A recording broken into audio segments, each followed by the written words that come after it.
Todo el mundo conoce la historia de Caperucita Roja. La niña, el lobo, la abuelita, es un clásico. Pero, ¿y si el cuento que nos contaron de pequeños fuera solo una versión, digamos, edulcorada? Pues bien, hoy vamos a destripar el oscuro y verdadero origen de esta famosa historia.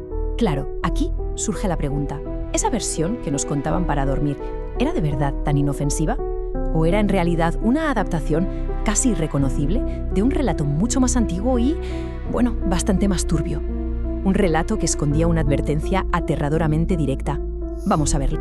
Antes de nada, vamos a refrescar un poco la memoria. Pensemos en la versión que todos tenemos en la cabeza, la que hemos visto 1000 veces en libros, en películas, en todas partes.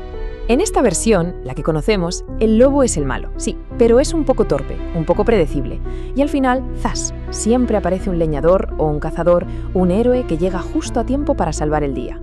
Rescata a Caperucita y a la abuela, y la historia termina bien. El mal es castigado, la inocencia se salva, final feliz y a dormir. Pero ahora vamos a viajar en el tiempo. Nos vamos a la Francia de 1697.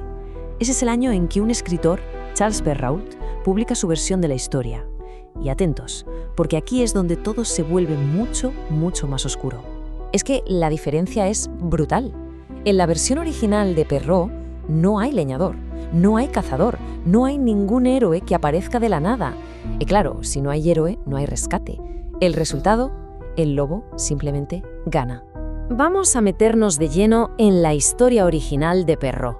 Un camino que empieza de una forma que nos suena, pero que se desvía hacia un final bastante más siniestro. Aquí está el punto de inflexión, el momento que lo cambia absolutamente todo. La inocencia de Caperucita no es solo curiosidad, es que es peligrosamente crédula. Se encuentra con el lobo y sin dudarlo le da toda la información que él necesita para llevar a cabo su plan. Un error que, literalmente, le va a costar todo. Y ojo, que el lobo de Perrault no se anda con tonterías. No hay juegos ni engaños rebuscados en el bosque. Él coge el atajo, llega a casa de la abuela, la engaña para que le abra la puerta y sin más, la devora. Así, rápido y brutal. Para cuando llega Caperucita, el lobo ya la está esperando bien metido en la cama y disfrazado. Y aquí empieza esa conversación que todos conocemos, esa que es, de verdad, escalofriante. Caperucita se va acercando. Algo no le cuadra. La voz del lobo, disfrazada, la va atrayendo, invitándola a que se acerque un poquito más y un poquito más. La ingenuidad de la niña, o quizá el miedo, le impide ver la terrible verdad. Cada respuesta del lobo es un pasito más hacia la trampa. Y ya está. Ahí, al borde de la cama, Caperucita está a punto de hacer la última pregunta. No se da cuenta de que está a centímetros de su propio fin. Y con esa frase se acabó la farsa. El lobo se abalanza sobre ella. No hay tiempo de gritar, no hay nadie cerca que pueda oírla. Y ya está.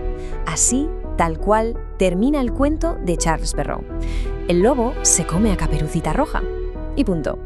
Ni leñador, ni rescate, ni final feliz. Es simplemente el fin de la historia y el fin de la protagonista. A ver, la pregunta lógica es, ¿por qué? ¿Por qué escribir un cuento tan increíblemente cruel? ¿Cuál era el objetivo de todo esto? Pues la respuesta es muy clara, porque el propio Perrault la escribió al final del cuento. No quería dejar nada a la interpretación. Añadió una moraleja, una lección explícita, vaya. Tenemos que entender que esto no estaba pensado como un entretenimiento para niños, sino como una herramienta didáctica, una advertencia muy, muy directa para las jóvenes de su época. La advertencia de Perrault no tiene desperdicio. Dice textualmente: las jóvenes hermosas hacen mal en escuchar a cualquier persona.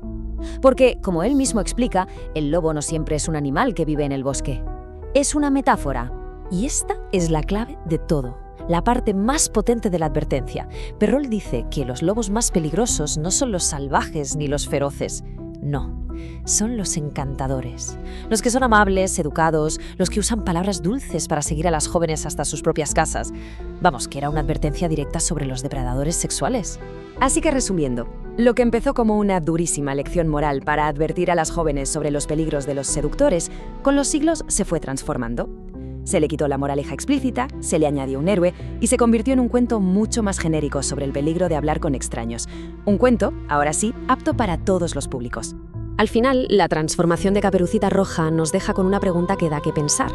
¿Cuántos otros cuentos que nos encantan esconden un origen parecido?